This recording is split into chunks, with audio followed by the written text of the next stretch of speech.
And so he just turned me over and hit me, and then he hit me at the back of my neck here, and that was it. I lost sensation, so all my body kept hitting me. He kept hitting me, and I was shouting, Emeka, if you hit me one more time, I would die. I can't feel anything. I was only seeing the stars. So when he hits me, it goes poof. You know, that kind of thing. And that was only what I was saying. Hello, my people. Good day and welcome back to my YouTube channel. It's still me, your girl, Chisa of G's Quarters, and I just want to use this moment to say Merry Christmas to you all, my special ones. May the beauty of this season bring good tidings to our doorsteps. Amen. Today, I bring to you a video you must watch to the end for you to understand. A few days ago, when Emeka came out to the public space to trumpet his poorly cooked allegations by boasting, bragging, casting aspersions, and making negative comments about his ex-wife. He apparently believed that the size of his fan base, together with his intimidating reputation, will stalk and smother his wife, Susan, into silence and oblivion. But guys, what he didn't realize, what he didn't plan for, what he never foresee is that just as he has a mouth, so does any other person. That his ex-wife Susan, who has always remained silent in public, even during and after the heat of their divorce, may decide not to remain silent anymore. Now guys, Emeka has opened the can of worms. Now he has stirred up the dormant spirit of his ex-wife. Today, the woman has woken up. Susan has broken her silence. She has come to say her truth. She has come to recount and make claims of things that are as shocking and as appalling as they are pitiable. My people, let us just relax and listen to this woman and then form our own judgment. In that case, it will be clear who is mentally unstable and who is sane. Where were you when you heard these things? It was early in the morning. Yeah. I just woken up and I saw a message from my sister, you know, and it was like, just be calm, he's at it again, you know. And then going into the message and seeing the same thing that has been going on for the past 10 years. And I just like, this is it, I've had enough.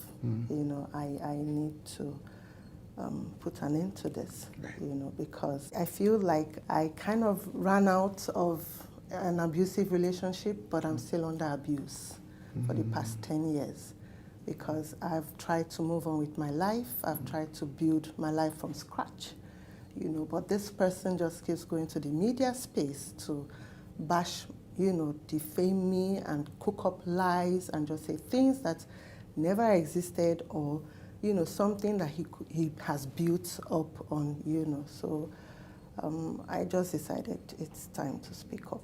This is the first time that you're ever speaking up on this issue in the media, isn't it? Yes, it is. Yes. What we remember from this marriage as the public is, either in 2016 or 2017, we know that Emeka Eke was in court with you, begging you not to go. Yeah, the news that we heard was that he knelt down in court and begged you, and his friends knelt down in court and begged you. No, that never happened. That never happened? Yes, that never happened. In court, he would always say that he would do the right thing. He would come to my family, you know, and we would discuss and everything. And, you know, they'll tell us to go back and do that. And they will adjourn the case. The next adjourned date, we come back, they ask me, did he come to you? I would say no, because that never happened. Right. You understand? In fact, if I may say, in court, he had actually told me and said, who wants you back? And I had pointed out to the judge, and the judge had said that he heard him. You know, so it was all a facade, you know, because he just wanted to look good and to stretch the court proceedings more than it should have been done. There was never any day. His friends did reach out, you understand, but they were not in court. Nobody knelt down in court to beg me. So you say that you survived an abusive marriage, you know? Yeah. What do you mean exactly by that? Okay, so... What was the abuse? It started off as verbal. It started off as mental torture. It started as psychological. Started off as financial, financial abuse because I was not allowed to work. You understand? He didn't allow you to work? He didn't allow me to work. Actually, I wanted to be an actress. That's why I became his friend. I was modeling at that time. I just come out of secondary school. I was 18. And then I met him along the line, and I wanted to be, someone who would put me into the industry and all that. And he categorically told me that I wouldn't act because it would destroy our relationship. Because at that time, we had gotten into a relationship, And he said he was planning to marry me, and the tabloids, then it was newspapers, so they would talk about him, talk about me, and it would break the relationship or the marriage, So he told you not to become an actor yes, because of the relationship? Yes, he did say that. He even stopped my modeling career. In fact, I had been approached by an agency to be sponsored for Miss Nigeria at that time. This was 1999. He also refused. He said he couldn't handle me crying if I don't win, things like that. And I had to go back to the agency to say my family didn't want me to do it. And then I went to my family and said the agency dropped me just because I didn't know what to say to them, because he was saying, no, that I won't do it. You met him when you were 18? Yes. You got married when you were 19? No, we didn't get married till I was, I think, 23. Going on 24. Right. I was already pregnant with our second child when we got married. In fact, I had to be the one to speak out, like, you need to do something because this is our second child. So I was already heavy, and I regret it. Why? Yeah, because even during the wedding, he came late from the state he was shooting at that time. They never blessed us. It was his older sister's husband who had stood in, and the wine changing and blessings and all that was done. All through, when we had collected the list from my uncle and given to him, and we were preparing on our side, and I was always calling him, oh, are you, in tune with your family on the list to get everything? His family came empty-handed. They didn't bring anything. Even in family would always laugh at me at my back and say I married myself. Wow. It was always a case of, oh, she wants to marry a star, and she has to work for it. And I did. I slaved for that family. Everything that they wanted to do, I was a designated driver. Everything that they wanted to do, I was the one who was always doing things for them. I was doing it on my side because of love, because this was my family. As long as, you are my friend or you are my husband's people, you are my family, because my mom was a single parent, you understand. I come from a very humble background, but not that humble, you understand, because my mom strived. She worked hard to take care of her kids, but she protected us. And she brought us in this very close-knit, very loving home that, we grew up in. And so I always felt like every family is like that, you understand. So the question is, somebody would wonder about is, why did you go ahead with the wedding despite all that disrespect? Him waiting for about 5 years instead of the relationship, his family not paying the bride price, him coming late. Obviously there were signs. Why did you go ahead? I didn't see the signs as signs. You understand? I didn't start, in hindsight, I wouldn't even date him. You understand? But then at that time, he was my first everything, first boyfriend. I just came out of secondary school. I just came out of not knowing, anything. I think it was when I got to be 24 that I started understanding that this is not right. This is not how I should be treated. I now started seeing that, I wouldn't accept some things, that kind of thing. And that's why I said I regretted, even doing that. Yeah. And it was until I was 28, 29, going into my 30s, I started fighting back. Right. And then it's now escalated from, verbal and all that, and then it became physical. Right. You understand? And then still, even with that, people would say, oh, it's a man's world, and I didn't think of myself, but until the last time that he did beat me up and I was almost paralyzed, that was when I decided that I need to go. But still, I stayed 2 more years after that, you know, but... He beat you until you were almost paralyzed. Yes, he did. Yes, he did. We had gone out with the kids and we came back, and I was changing my daughter, and he saw, you know, her nappy rash, and it was a bad nappy rash, and he was all over the place, angry and all that she'd been molested. And I said, how? This is nappy rash. And he was going on and shouting, who did I give his daughter to, this and that. And they need to check her and everything. And I tried to calm him down that this is nappy rash. I use Vaseline instead of powder. That's why it's so red, you know, that kind of thing. And he was going on, and I was like, okay. And at that point, I was getting upset, you know, like, you can't be doing this. And then I was like, okay, give me money, let me take her to the hospital and let's get her checked. And then he hit me, you know. And at that point, I had like, you know, like, you can't keep beating me up, you know. And I held his hand. And so he just turned me over and hit me. And then he hit me at the back of my neck here. And that was it. I lost sensation to all my body parts. I went down on the floor. I couldn't feel my arms. I couldn't feel anything. And he kept hitting me. He kept hitting me, and I was shouting, Emeka, if you hit me one more time, I would die. I can't feel anything.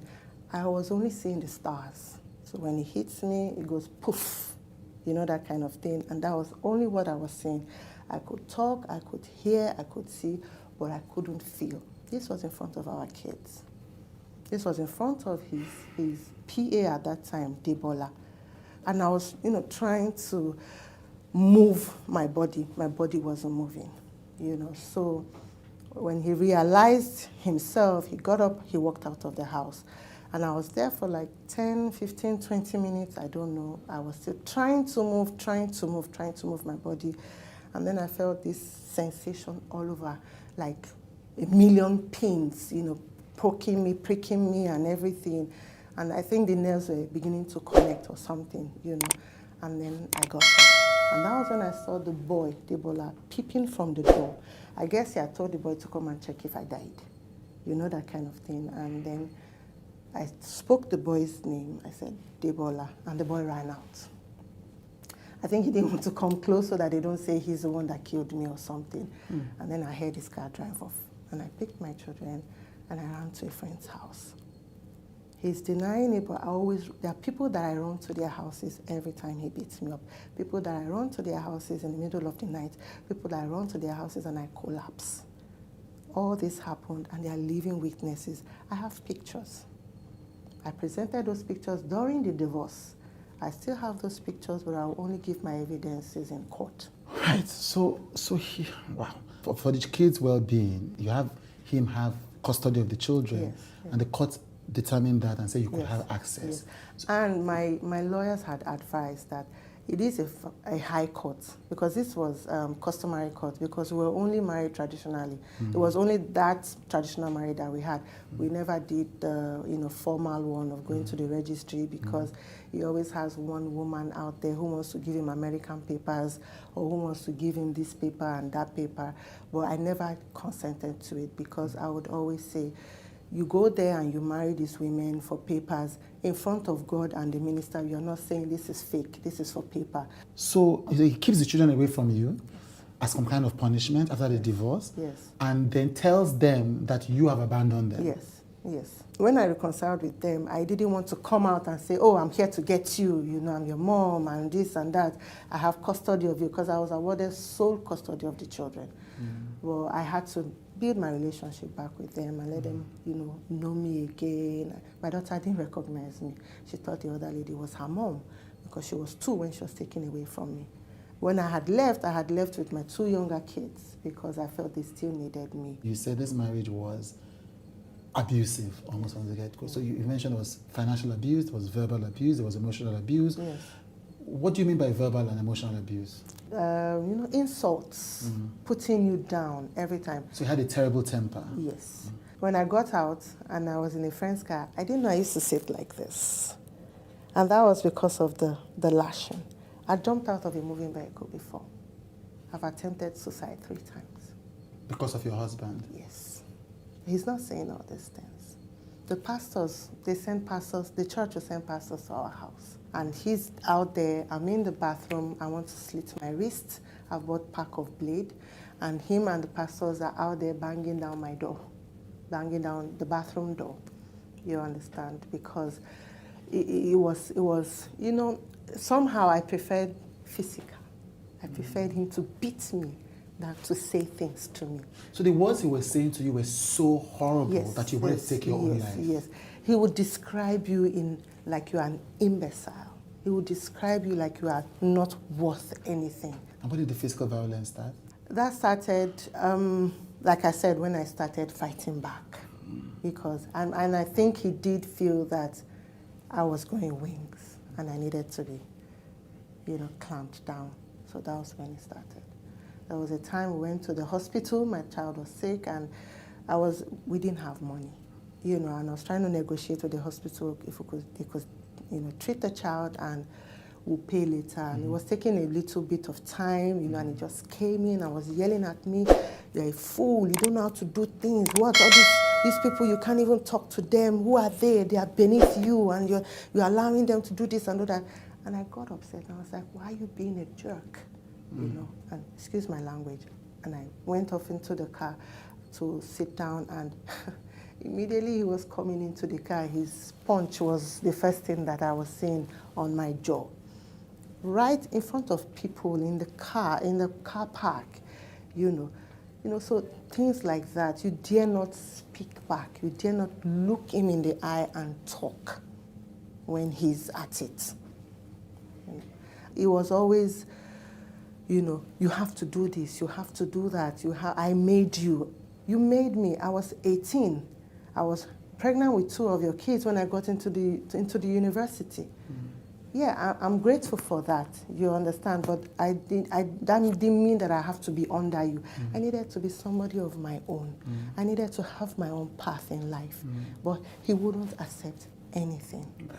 He wouldn't accept anything. The house, he said, he's claiming that he built for my mom. He didn't build her any house. My mom's house was built in the 70s. How old was he in the 70s? Right. She was renovating, and she was doing the back, you know. And as a son-in-law, yes, he did give her a gift, you understand, which we're grateful for, you understand. But he never built a house for her. He keeps blowing things out of proportion, you understand.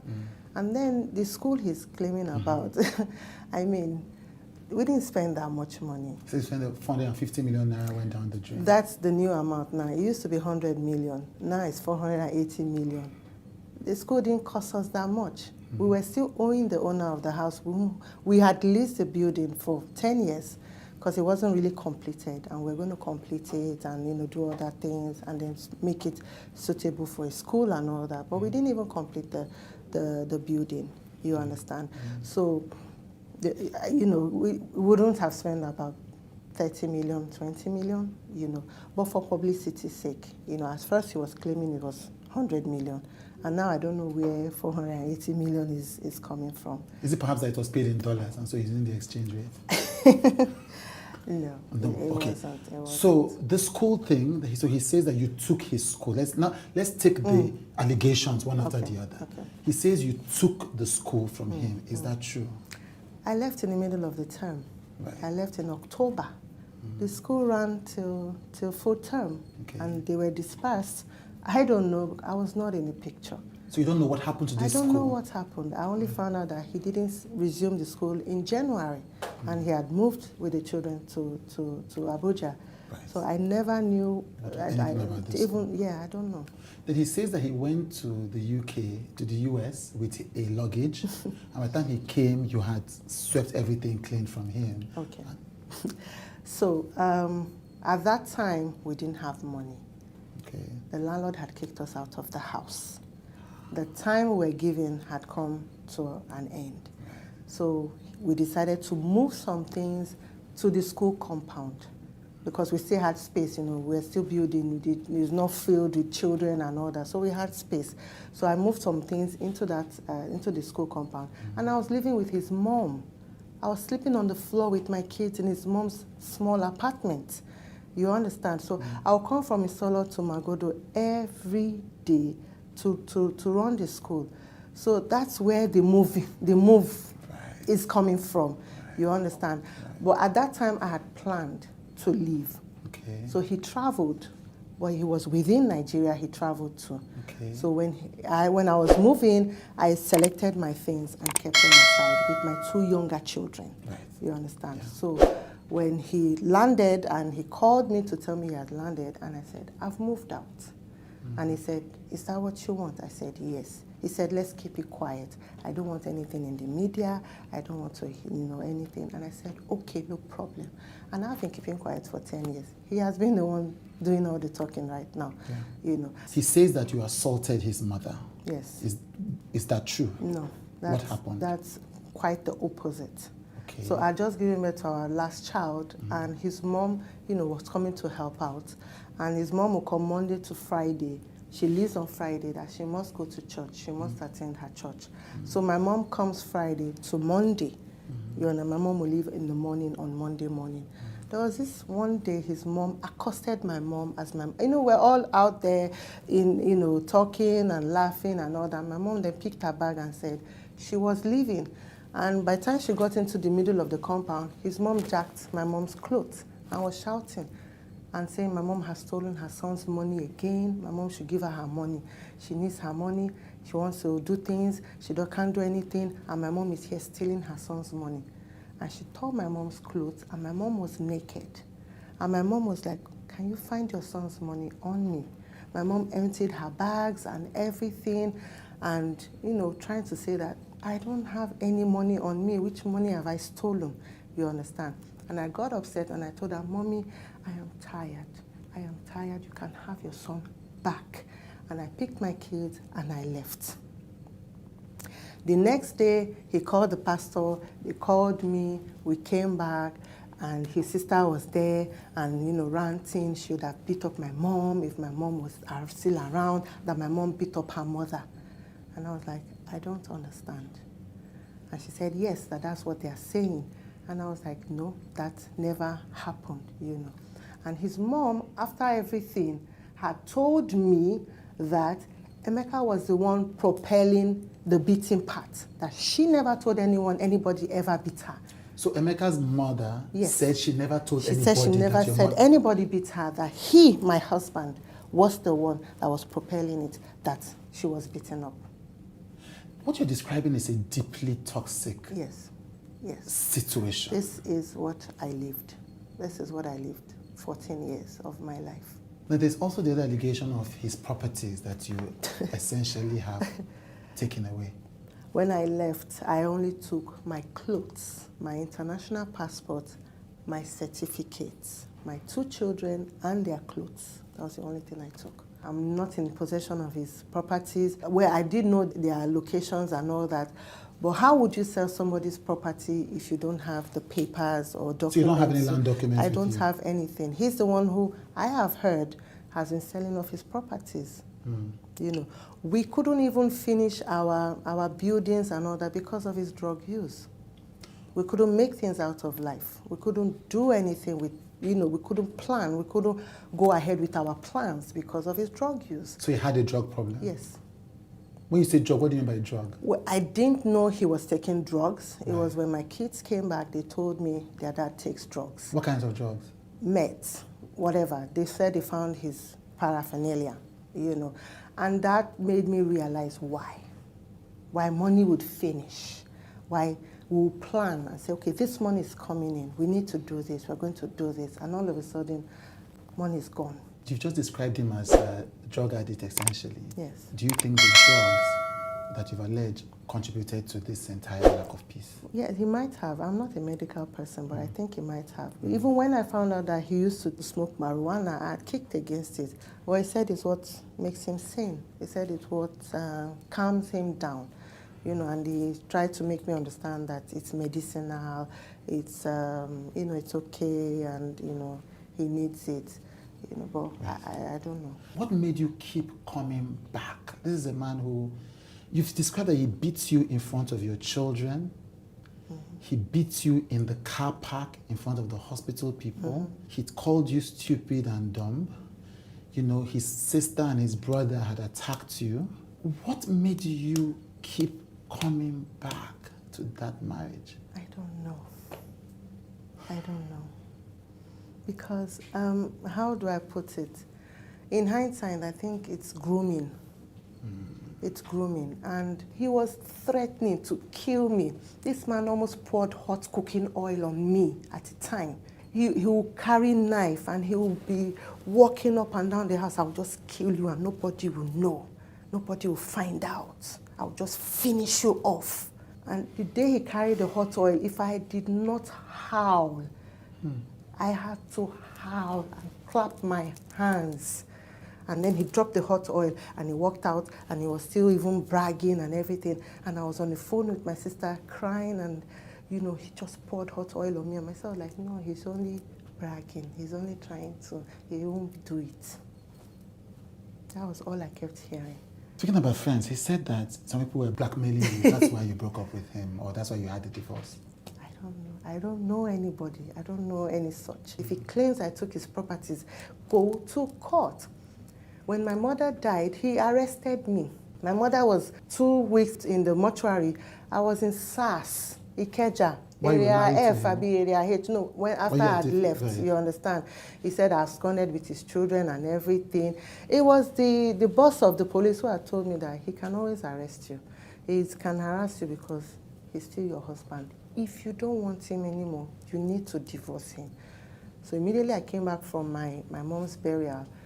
Then I went ahead with because he was arresting my friends. He was making sure that people run away from me. I lost people. People were scared. People didn't want to. Yes, nobody buried my mother with me. No friend. There was only 2 people because he scared everybody away. I buried my mom alone, and I'm her last born. My 2 sisters couldn't come from wherever they were, but because of this man, I didn't have the backing that I needed, the support that I needed. You understand? So, it's... What you're describing, though, is because you talked about teaching your children about a psychopath and a sociopath. If you are correct in everything you've just described about the actor Emeka, your ex-husband, you were dealing with a sociopath because... Yes, I was. There was a day that he had finished beating me, and I was on the floor looking at him, and then he was walking away. He came back, and he was like, "It's not me. It's you making me do it." And then he rang a bell, because I like to watch Crime Channel, which he had even accused me of wanting to kill him. So I'm looking for the best possible means. But it was a police work, I would always say, if I was abroad, I would do police work. I like the police work. I like cold cases where they really dig and, those kind of things. Yeah. But something that struck me when he had said, "It's not me, it's you." That denial, that putting the blame on the victim and all that. And I quickly Googled psychopath, but sociopath was the first, and they had 10 characteristics, and all 10 described this person. All 10. And I called my sister and said, "Look at what I found. Look at this. Look, this is what I'm facing. This is actually what is going on." My sister was like, then me too, I am one now. You know how family will always try to water down whatever you're trying to bring up. And it wasn't until after I left and he had said something and done something, and my sister was like, "Emma, I see it now. You were right." As you've said, it fits the profile of a sociopath, and it makes sense. Why would he say all these things on live television when you have evidence, when there are people who were witnessing it, Yes. when there are friends, family Yes. that can confirm it? Yes. I think he's really convinced I won't speak out. I think so. I think he really feels that he finished the job. She's never going to talk. I think so. Yeah, and I'm very sure this is going to be a shocker to him when this airs. I think so. In fact, I'm expecting him to sue me because I don't expect him to really stop, but I would rather we go legal, That's the way I do things. Let's, just iron things out. I'm here because he dragged me here. He's been dragging me here for the past 10 years. What I've been through is something I would never wish my enemy. It's something that I would never wish the devil himself.